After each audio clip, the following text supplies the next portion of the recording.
Dans cette leçon, nous allons apprendre à visualiser et manipuler l'objet dans notre fenêtre. Alors, la première chose à savoir, c'est qu'il y a un panneau de commande qui permet de réaliser ça ici en dessous. Dans ce panneau de commande, vous avez un premier bouton qui va nous permettre de simplement translater l'objet sur la fenêtre. Il ne bouge pas dans l'espace réellement par rapport à son origine. Il se déplace simplement dans notre fenêtre. Je clique et j'ai simplement à enfoncer mon bouton de souris. Tant que je le maintiens enfoncé, je peux glisser ma souris pour déplacer mon objet. Un second bouton permet de faire tourner l'objet autour de un point défini à l'avance. Au départ, c'est son origine. Je vais donc cliquer sur ce bouton-là, cliquer dans la fenêtre, j'ai une boule qui apparaît et la manipulation de la boule me permet de faire tourner l'objet.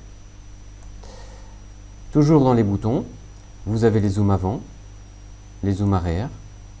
On n'a aucun contrôle de l'incrément du zoom. On verra tantôt avec la souris que c'est beaucoup plus facile. Autre bouton, se mettre face à un plan. Il est exploité dans l'esquisse, il est également exploité sur l'objet. Je désigne une face, je vais cliquer sur le bouton, je me trouve face à cette facette qui a été désignée. Nous avons également la possibilité de cacher certains éléments. Si par exemple vous faites un clic droit, vous avez l'option cacher afficher. Alors je viens de désigner une esquisse, elle est en réalité cachée pour le moment. Si je clique sur le bouton, je change son état pour la rendre visible. Ça me permet de rendre visible le cercle qui a permis de réaliser le trou par l'intermédiaire d'une poche qui est passée au travers de toute la pièce. Je peux de nouveau le recacher en recliquant sur l'option. Naturellement, quand une esquisse a été dessinée, lorsqu'on en sort, cette esquisse est cachée d'office. Certains éléments qui brouillent lors de la lecture ont été cachés intentionnellement.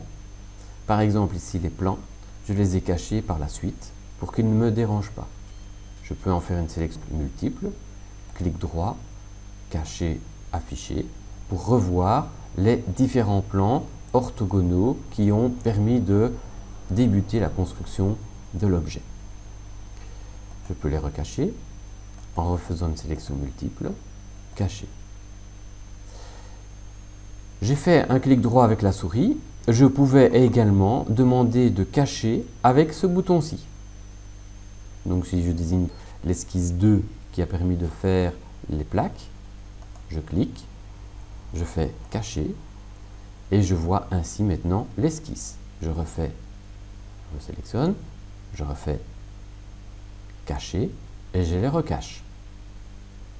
Il est possible aussi, lorsque tout a été caché ou que certains éléments cachés ne sont pas sélectionnables dans l'arbre, de les voir.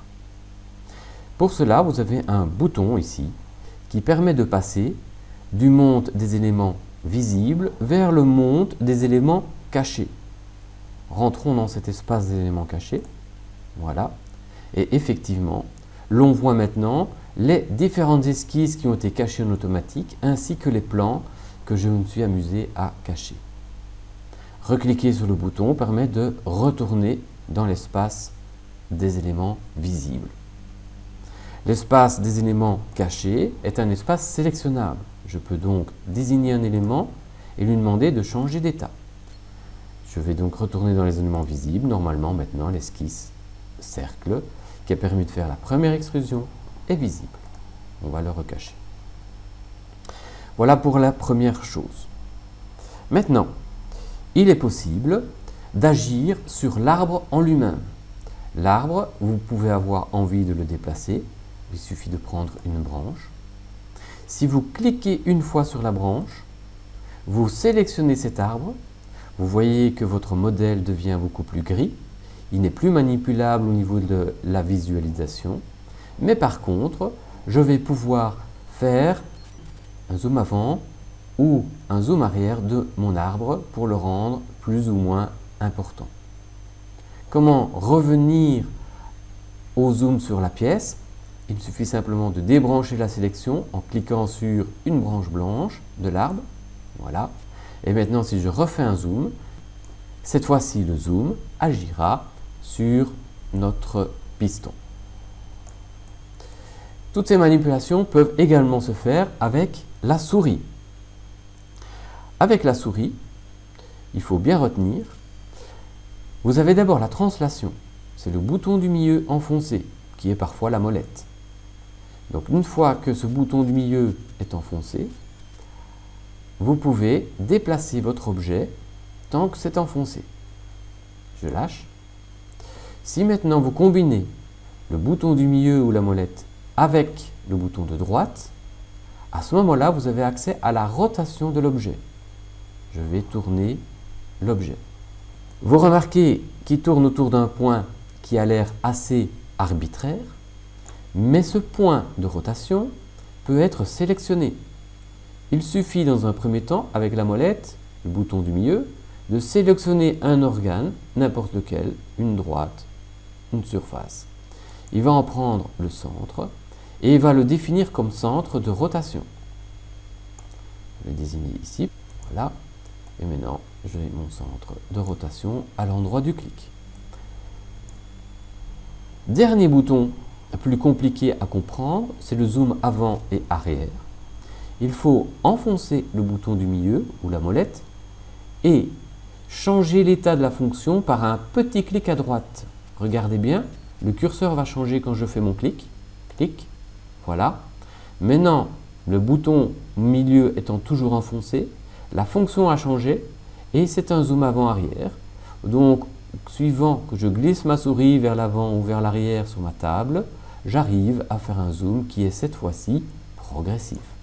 Et ainsi, on peut combiner différents états pour arriver à repositionner notre objet.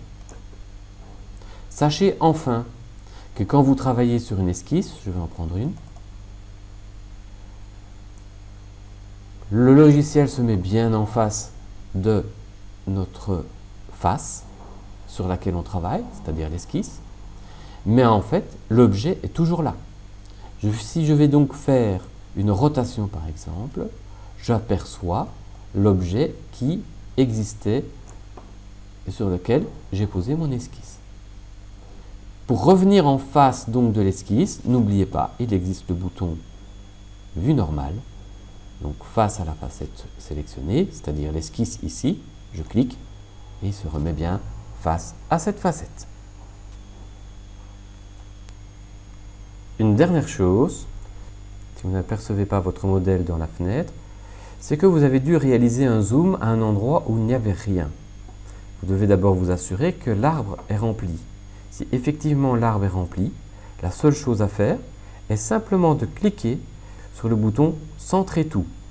Ce bouton va tenter d'afficher tout ce qu'il contient dans le fichier. On clique et il le centre en lui donnant un maximum de zoom.